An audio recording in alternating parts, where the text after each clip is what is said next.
All right, good morning.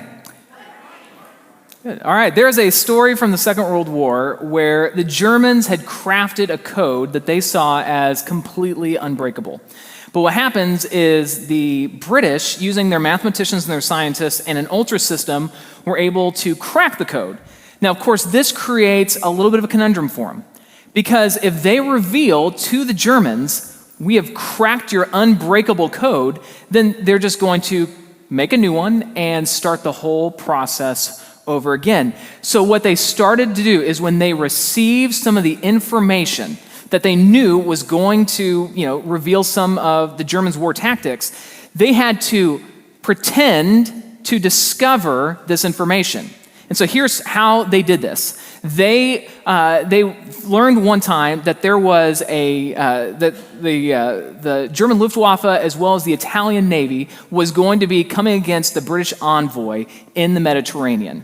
So what they did is they sent a spy plane out to discover that this is the plans of the Germans, just so when they actually sent the British fleet out there to decimate them, it would not be revealed. So they came back and they were able just to completely win the battle because of it. And here is the reality of it. It's like there is an advantage in knowing information ahead of time. Right? If you can learn the tactics of your enemy, if you can be ahead of the curve, then you will not be caught off guard and you will be able to win the battle so much easier. And the reality is this: knowing what information is coming doesn't win the battle for you, but it makes things easier.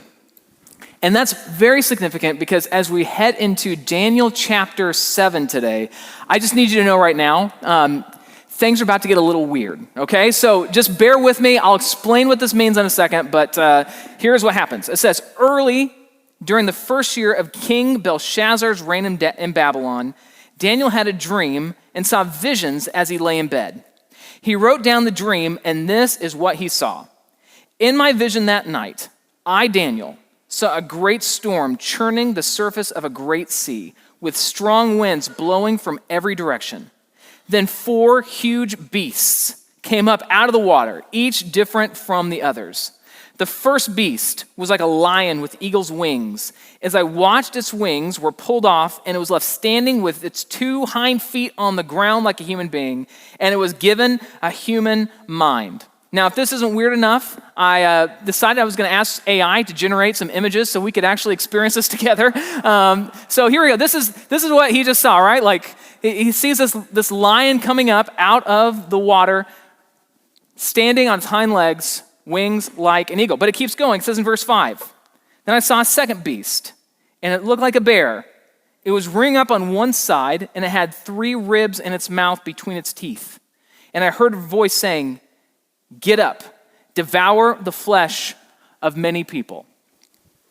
So this is the next thing, is the bear comes up out of the water with the ribs in its mouth. In fact, we got the photo right here, so if you want to just appreciate this with us.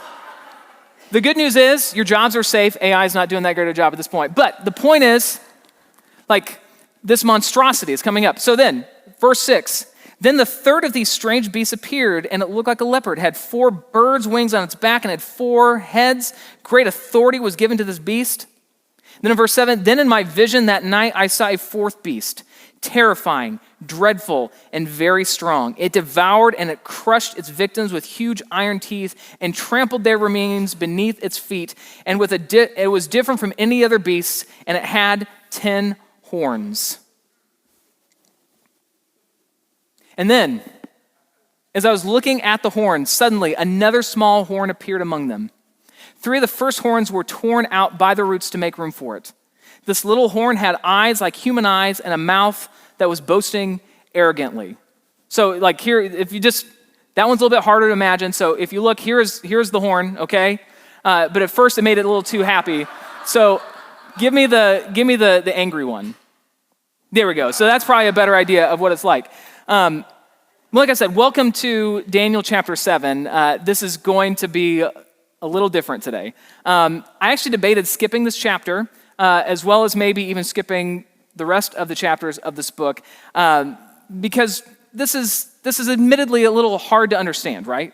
In fact, if you're in church for the very first time in a long time, or maybe the first time ever, you're thinking right now, this is why I avoid church, right? Like this is the kind of stuff that I'm hoping to not talk about.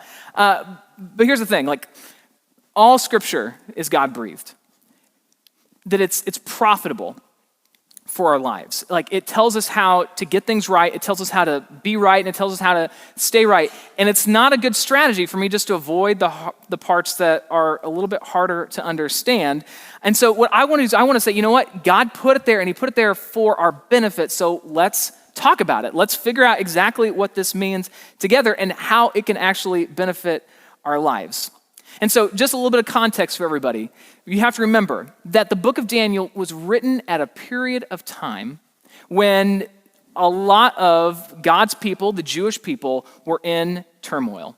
I have a soft spot in my heart for the 1984 film Red Dawn. I'm not sure if any of you remember this, but it stars Patrick Swayze, Charlie Sheen, that guy from The Outsiders, no, the other guy, Marty McFly's mom, and then Baby from Dirty Dancing. And they're all teenagers when the communist world teams up against America and invades the United States. And if you ever watch that film or even just follow what I'm saying, like this is essentially what it's like for Daniel and his friends, that they were living their lives when all of a sudden the Babylonians came in and they took over everything. And with their conquering of Jerusalem and their conquering of Judah, they lost their rights, they lost their agency. Suddenly now they were living under the rule and the reign of a terrible tyrant by the name of Nebuchadnezzar. But Nebuchadnezzar ends up dying, and his grandson, Belshazzar, becomes the king over a certain amount of time. And this is the setting in which Daniel is receiving these visions. Now, here's the thing, is that for the Jewish people, they're asking some very important questions, right? Like, are we going to survive? Has God abandoned us? Does being Jewish mean anything anymore to us in this day and age? Because keep in mind, like from their perspective, their life as they know it has ended. Everything has been flipped upside down. And so what happens is God wanted to give Daniel and the Jewish people some hope. And that is where we get Daniel chapter 7. And at that point, you're thinking to yourself, wait, that was hopeful? That does not seem like it's a very hope-filled passage. But here's the thing, this was written in what's called apocalyptic literature. So here's a quick definition for you, just if you're like, what does that mean? Well, apocalyptic literature is symbolic, it's looking ahead, and it's unveiling. Meaning, it's meant to share something that you haven't actually known before, but through imagery. Now, I get it. You're like, we don't employ this type of literature too often, so for us, it just kind of seems a little odd. But for every culture, they have a way of communicating stories like this. And you keep in mind, like the Bible was not written in 21st century Western culture. It was written, this passage at least, was written 2,600 years ago by Jewish exiles in Babylon. So like there's gonna be some things that just don't necessarily make sense to you the first time. Like I think about, there's a good family friend who gifted my kids a book of Japanese fables. And I remember reading through these with my kids. I'm like, I don't know if I can keep doing this. It's just too different for us. Like there was one story where this little girl was told by her dad, you can't eat in your room anymore, but she kept sneaking food in, and she would discard the little toothpicks underneath her bed. She wakes up one night, and there's little miniature samurais who have taken over her room, and the reason why is because they have found these little toothpicks, assuming they are swords, and they have now taken over her room. And the moral of the story is listen to your dad. And it's like, I don't get this. Like this type of story doesn't make any sense to me. But for the original audience, they're like, yes, I get this. Or, I don't know, have you ever watched or read Lord of the Rings? It's kind of weird, right? Like the biggest TV show of the 2010s, Game of Thrones, right? Like there's dragons and magic. I don't know, like it's just a little weird. And what I'm trying to say is whenever you get to a part of the Bible like this, where you're like, this doesn't make a whole lot of sense to me, it seems kind of strange, just have a little humility to think, maybe maybe I am not the original audience, and there's something here that we can touch on. Like there's something here that we can get. Because what we just read here in the first few verses of Daniel chapter 7 was not meant to be taken literally. It's supposed to be intentionally symbolic. So you might wonder, like, why not just tell us straight up? What does this mean? Well, a picture is worth 1,000 words.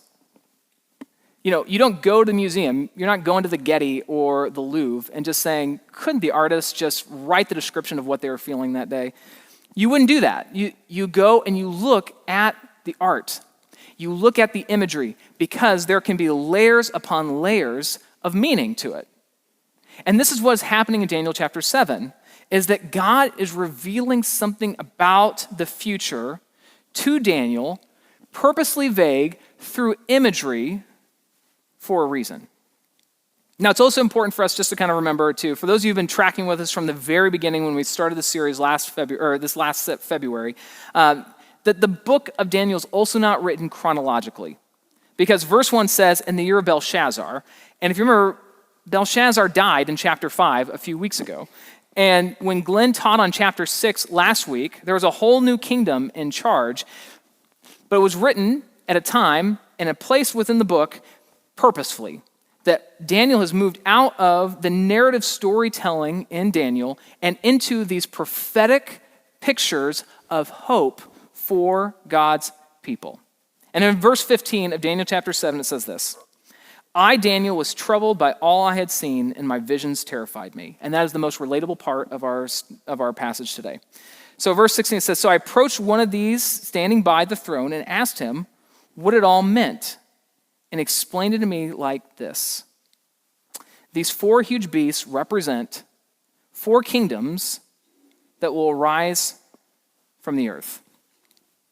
And without understanding that little detail right there, that these are representative, they are symbolic of these kingdoms that are going to come upon the earth, it feels more like a Godzilla movie or like Pacific Rim, right? Like that's what it feels like. But it's not. These are 4 kingdoms. And if you study this out, people will tell you, hey, we know exactly who the kingdoms are. In fact, the most popular explanation for this is the lion is the kingdom of Babylon. The bear that has the ribs in its mouth is the kingdom of the Medes and the Persians. The leopard with the 4 heads and the 4 wings is the kingdom of Greece, most notably by Alexander the Great. And then you have this 4th kingdom. And a lot of people would say that this is a future kingdom. It's the final kingdom that will reign terribly upon the earth. Other people would say it's possibly the Roman Empire. That little horn, it could be the Antichrist that you know from like Left Behind fame for my homeschool crowd. And for those of you who went to public school, Damien from The Omen, all right? Like that's who we're talking about right here. But even like as a kid, I remember hearing this theory once about like, all right, you've got these 4 terrible creatures that come up. You've got the lion with the wings like the eagle. You've got the bear, and you've got the leopard, and then you've got the final kingdom. Well, some people believe that the lion, that represents Great Britain. And then the eagle's wings were plucked off and became the United States. And then you've got the bear, which represents Stalin. And then you've got the leopard, which is Nazi Germany. And to all of these ideas, sure, maybe. It could be. If you want my opinion, I think it's that first option. I think it represents the Babylonians, the Medes and the Persians, as well as Greece. But for Daniel and the Jewish people who read this after him, those kingdoms would be the dominant forces of power in their life. And more than likely, it was probably the Roman Empire that was the scary beast, with that future world leader as the small horn. But because this is written in imagery, there can be layers. When you get to the New Testament and Jesus is born, you see this happen, especially in the book of Matthew, over and over and over, where it says, Jesus did this, and this fulfilled this prophecy. And then this happened, and this fulfilled this prophecy. And this happened, and this fulfilled this prophecy. And when you break it down, what you start to learn is that some of the prophecies that Jesus fulfilled had one meaning during the time of Isaiah, and then it had a more significant meaning with the coming of Christ. And so the reason why I say all this is because one of the beautiful parts of this is not that you can make this mean whatever you want. That's not what I'm trying to say. It's that there can be application points to us 2,600 years later that isn't just historical information for them in their day and age. In fact, there's a scholar by the name of Ian Dugwood that pointed something out that I think makes a lot of sense as I was studying this out. Because Daniel, nor an angel that interpreted some of this for him in chapter 7, get specific. And because they don't get specific, then we can be a little vague as well when it comes to who those kingdoms would actually become. And one of the realities of being part of this earth is that there are terrible kingdoms that come and they reign on the planet for almost every generation. Every generation has a time when beastly, inhumane kingdoms assert their will over defenseless people. I mean, just in the last 100 years. You've got the stories of Stalin as he killed tens of millions of people in Soviet Russia. You've got Hitler and the Holocaust. You've got Pol Pot, Rwandan suicide, the Sudan, ethnic cleansing, jihad. Human history is the story of inhumane kingdom after inhumane kingdom, after terrible leaders, after terrible civilizations that come along and they oppress and they murder and they kill and they leave a wake of destruction in their path. And just because you might not have woken up this morning cowering in fear doesn't mean that the rest of the world is safe. And so for Daniel and this, as he saw these beasts coming up out of the sea, there is more to the story. See, before Daniel gets freaked out and before he starts to even hear what the interpretation is, there's another part to this vision as well, which is even more significant. It says in verse 9 of Daniel chapter 7, I watched as thrones were put in place, and the Ancient One sat down to judge. His clothing was as white as snow, his hair like purest wool. He sat on a fiery throne with wheels of blazing fire, and a river of fire was pouring out, flowing from his presence. Millions of angels ministered to him. Many millions stood to attend him. Then the court began its session, and the books were opened. I continued to watch because I could hear the little horn's boastful speech. I kept watching until the fourth beast was killed and its body was destroyed by the fire. The other three beasts had their authority taken from them, but they were allowed to live a while longer. As my vision continued that night, I saw someone like a son of man coming with the clouds of heaven. He approached the Ancient One and was led into his presence. And then listen to this. He was given authority, honor, and sovereignty over all the nations of the world, so that people of every race and nation and language would obey him. His rule is eternal. It will never end. His kingdom will never be destroyed. See, when Daniel actually goes to the angel and says, what is going on? Because he's justifiably scared about these beasts that he just saw in this vision, especially that fourth kingdom, which is described as something truly terrible. And what he finds out is that fourth kingdom is going to wreak havoc over the entire world and especially on God's people. But what he doesn't want him to miss, what God does not want him to miss, is the introduction of the Son of Man approaching the Ancient One. And this is what the angel actually tells him that he needs to understand about that important detail. It says in verse 23, then he said to me, the fourth beast is the fourth world power that will rule the earth. It will be different from all the others. It will devour the whole world, trampling and crushing everything in its path. Its 10 horns are 10 kings who will rule that empire. Then another king will arise, different from the other 10, who will subdue 3 of them. He will defy the Most High and oppress the most holy people of the Most High. He will try to change their sacred festivals and laws, and they will be placed under his control for a time and a half. But then the court will pass judgment, and all his power will be taken away and completely destroyed.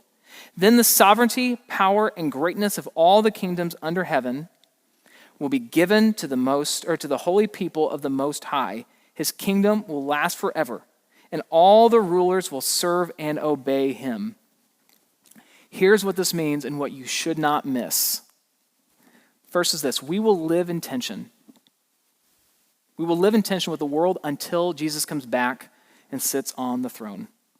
See, at some point, we don't know when, we don't know all the particulars, but Jesus will return the way that he left on the clouds.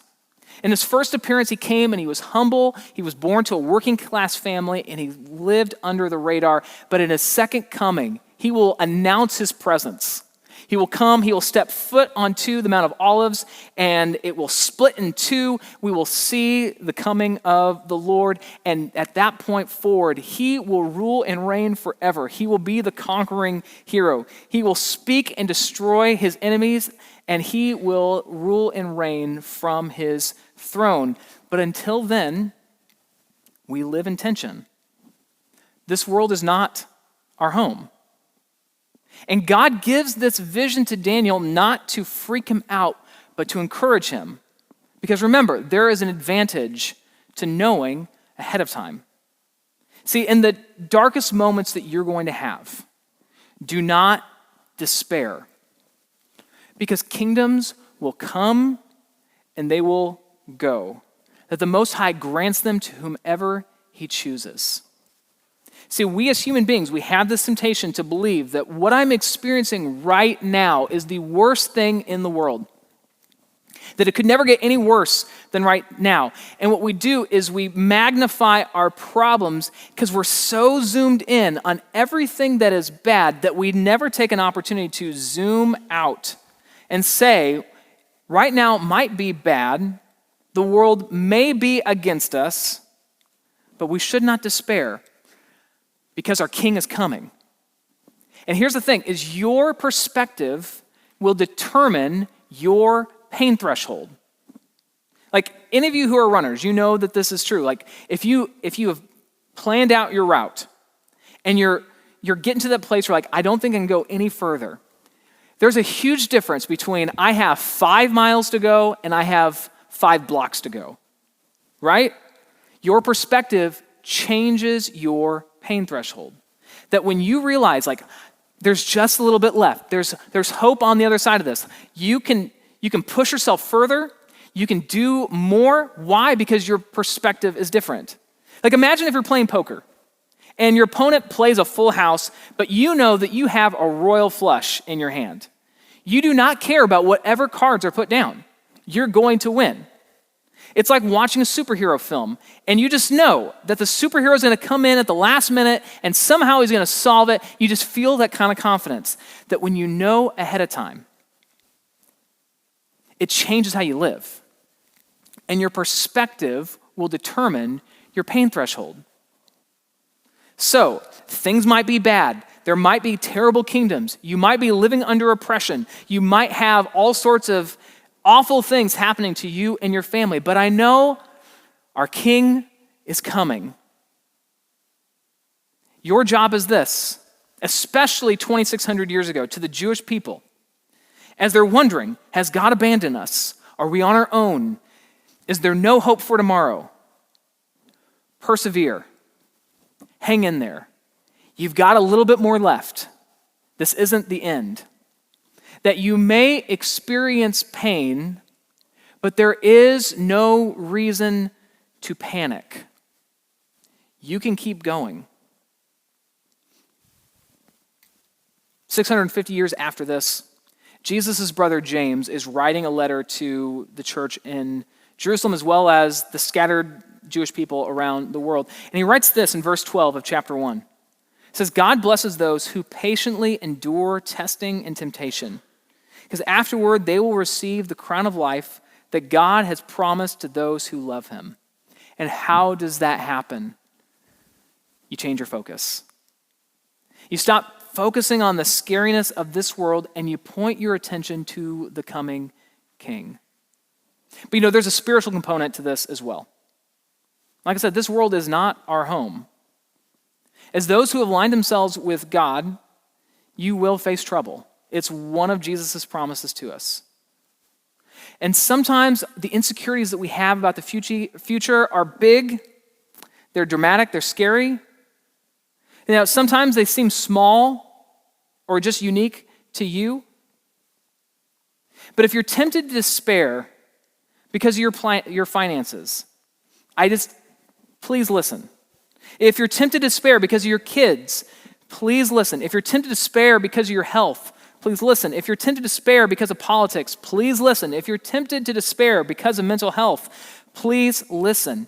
You cannot control what you cannot control, but there is one who is coming who will bring peace and prosperity to this world. That we don't have to just throw our hands up and say, woe is us. The king is coming. Scary beasts are coming out of the ocean. They're frightening us. It makes us think that all hope and goodness has left the world, but don't worry. The king is coming. He's going to take his throne again. You might be looking at just the changes that have happened in your own lifetime and thought, man, has the world lost its mind? But don't worry. The king is coming. You might be thinking, man, this diagnosis is going to be the end of my life, quite literally. But don't worry. The king is coming.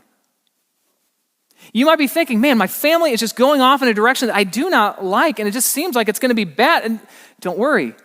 The king is coming. That whatever problems we face, God wants us to know, like, yeah, I'm not taking all of the pain away, but what I am trying to do is just instill a little bit of hope. Eventually, it will come to an end. And then, the righteous one, the Most High, the Holy One, will come and take his rightful place on the throne, and you will live in a season of peace and prosperity that the world has never known before. In verse 13 of Daniel 7 it says, as my vision continued that night, I saw someone like a son of man coming with the clouds of heaven. He approached the Ancient One and was led into his presence. He was given authority and honor and sovereignty over all the nations of the world so that people of every race and nation and language would obey him. His rule is eternal. It will never end. The kingdom will never be destroyed. And Jesus' kingdom is everlasting.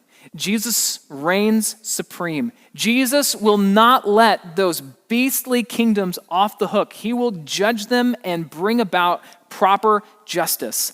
Jesus will vindicate his saints because he possesses all authority. And with him, victory is certain. And his worship and obedience that we give to him, he is worthy of it. Here's how I want to kind of wrap things up this morning. It says in Romans 8, 38 through 39. Because I just want to acknowledge that for many of us, our problems aren't on a global scale. Maybe they are. I mean, maybe your problems are on the news every night, but a lot of us, our problems are the things that we live out Sunday through Saturday. And it's the thing that wakes us up in the middle of the night that nobody else cares about, but it's the thing that you just can't seem to let go of. It's that fraught relationship. It's the hard time at your job. It is that struggle with that sin that you just can't seem to get on top of. It's the financial insecurities. It's the health challenges. I mean, it's these things. And you're tempted to despair and think, have I been abandoned? Has God left me? Does he not see what's happening to me? God gave Daniel these visions and these images not to instill fear, but to give us hope. And even 2,600 years later, God still wants to give you these reminders. He's not absent. He's watching. He sees what it is. And this is what he says, and this is what the Apostle Paul writes in Romans chapter 8. So I'm convinced that nothing can ever separate us from God's love. You think that your situation's bad? It's not bad enough to separate you from God's love. Because neither death nor life, neither angels nor demons, neither our fears for today nor our worries about tomorrow, not even the powers of hell can separate us from God's love. No power in the sky above or in the earth below. Indeed, nothing in all creation will ever be able to separate us from the love of God that is revealed in Christ Jesus our Lord. And when we start to learn that God's love and Jesus' commitment to us is all that we ever need, we start to learn that everything else is irrelevant.